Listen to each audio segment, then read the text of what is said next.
vous allez? Très bien. Bien. Bon, pour commencer, pourriez-vous vous présenter, s'il vous plaît? Bon, je suis Darius Amir Mazahiri, le 4e président, en fait, dans l'ordre de la FPS. Je voudrais montrer la composition de mon équipe, à laquelle je pense toujours avec beaucoup de tendresse, en étant très ému. Je suis ingénieur civil de ponts et chaussées, 30 ans de carrière dans un grand bureau d'études de génie civil. Ensuite, j'ai créé ma propre société, PXTAM Consultant, dont j'étais le PDG. Et maintenant, je suis consultant expert indépendant. Avez-vous en tête un projet particulièrement remarquable qui a eu lieu pendant votre mandat et pour quelles raisons vous pensez que vous le qualifiez de remarquable? Alors, le projet, oui, c'est la 11e conférence européenne du génie parasismique qu'on a tenue à Paris en 1998. C'était le résultat de 10 ans, d'une décennie presque, de mobilisation et puis d'action collective de toute l'association. Et que deuxièmement, ça nous a apporté un prestige et une notoriété internationale qu'on peut voir d'ailleurs sur l'image suivante, mais comme exemple. Alors, il y avait l'invitation anglaise par SECED, Oxford, Cambridge et Imperial College pour présenter une conférence de prestige qui était le Key et Closing Lecture pour leur séminaire qui s'intitulait Seismic Design into the Next Century. Bon. En vous laissant choisir un pays dans lequel vous êtes intervenu, quel a été votre ressenti sur la perception du risque sismique et du dimensionnement sismique dans ce pays? Il y a des pays qui sont à sismicité rare, c'est-à-dire ça ne bouge pas tous les jours. Dans ces pays-là, il y a toujours une urgence qui passe devant. Donc on en parle, mais on ne fait rien. Le deuxième type de pays, c'est des pays qui sont très sismiques, mais avec peu d'expérience en matière de génie parasismique. Dans ces pays-là, c'est la même histoire depuis une trentaine d'années. C'est-à-dire le maximum en fait de victimes qu'on voit viennent des bâtiments qui sont soi-disant parasismiques, mais qui sont conçus en fait à partir de normes qui sont mal adaptées, trop compliquées, donc mal comprises et mal appliquées. Maintenant, pouvez-vous citer une évolution majeure en génie parasismique que vous avez observée au cours de votre carrière? À mon avis, c'est en sismologie qu'on a fait énormément de progrès. Alors, pourquoi? Parce que c'était une discipline, si vous voulez, moi, quand j'ai commencé à travailler, c'était une discipline qui était plutôt apparentée aux sciences expérimentales et puis aux sciences naturelles. Mais finalement, elle a réussi, et c'est son honneur, de rejoindre la physique et la résistance des matériaux, et avec ses propres lois de comportement. Donc, c'est ça que je considère comme un progrès fondamental. J'ai une image pour vous. Ça, c'est ici. Oui. Oui. Il s'agit de séisme, en fait, de 1989 à San Francisco, qui s'appelle le séisme de Loma Prieta, et qui est un séisme, en fait, relativement important pour la région. Bon. On avait l'impression, à travers les images, en fait, en France, que tous les ponts californiens étaient par terre.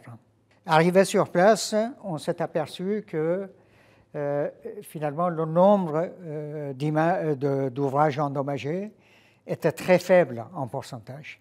Autrement dit, pour la région en fait, de San Francisco, ça ne représentait que 2 ou 3 ponts, mais c'était 2 ou 3 ponts de trop. Parce que ça avait mis en cause en fait toute la vie économique de la région de San Francisco, donc de toute la Californie, si vous voulez. de proche en proche, pendant des mois. Donc, on a pris conscience de l'importance des ponts, en fait, en matière technico-économique sécuritaire, parce que ça empêchait aussi, en fait, les dispositions d'urgence d'y passer, quoi, hein. Pouvez-vous nous raconter une anecdote ou un fait marquant de votre carrière ou votre expérience au sein de AFES? Bon, c'était un fait interne à l'association, hein. Alors, pourquoi je l'ai pris? Parce que il menaçait la survie même de l'association, en fait, à l'époque. Bon, autrement dit, on avait un désaccord technique, hein, très fort entre les membres de l'association sur un sujet qui était l'utilisation qu'on pouvait faire de résultats d'essais que les professionnels, des professionnels sérieux, hein, avaient lancés et que AFPS avait participé en fait à ces essais, hein. Mais à la fin, il y avait une divergence sur l'utilisation des résultats. Jusqu'à quel point on peut avancer. Bon. Donc, la survie même de l'association était menacée. Moi, ce que j'ai fait, c'est que j'ai créé un comité d'éthique, un comité de sages, qui étaient les anciens présidents qui étaient présidents avant moi, y compris moi-même, en fait, qui était en exercice, quoi, hein. Un comité de sages, et tout simplement en clarifiant le rôle de chacun, c'est-à-dire le rôle de l'AFPS, qui était une association de savants et sachants, par rapport à la profession, d'accord? Au sujet de l'utilisation, on a quand même calmé la crise et sauvé l'association. Pourriez-vous partager une idée d'axe d'amélioration des normes et pratiques de dimensionnement parasismique? L'axe principal, c'est l'amélioration de la conception parasismique. C'est la tâche noble de tout ce qu'on a à faire en tant qu'association de savants et sachants. Deuxième chose, il faut mettre en avant la notion de contreventement parasismique. Il faut qu'il soit aussi pur, aussi simple et aussi robuste que possible. Et surtout, il faut empêcher tout ce qui est rupture prématurée par fragilité.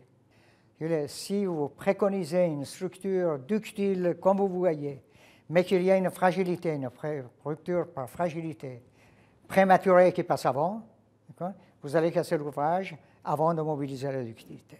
Si on respecte tout ça, on fait un ouvrage qui s'appelle un ouvrage régulier, et toutes les méthodes de calcul deviennent équivalentes. Si vous êtes régulier, choisissez la plus simple qui vous convient et vous résolvez le problème. Quel serait votre conseil ou message aux jeunes débutant une carrière dans le domaine parasismique ou dans les domaines sismiques de façon générale? Il faut d'abord bien réfléchir au métier qu'on veut exercer.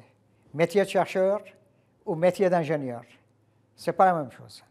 Le deuxième conseil que je donnerais, c'est que pour s'épanouir, il faut un minimum de stabilité.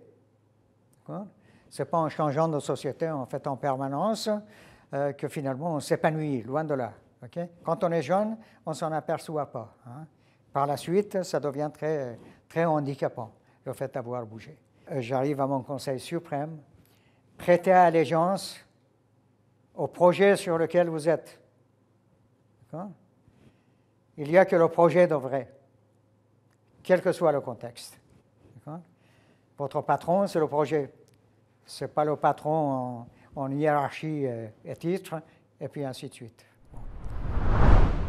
Et finalement, quel est votre message au colloque qui aura lieu en Guadeloupe? Il me semble que la priorité aux Antilles,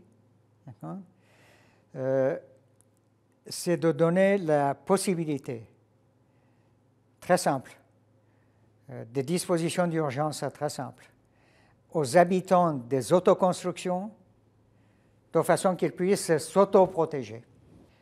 Et le colloque, ça peut être un premier pas dans le sens, en fait, dans ce sens-là. Je vous remercie.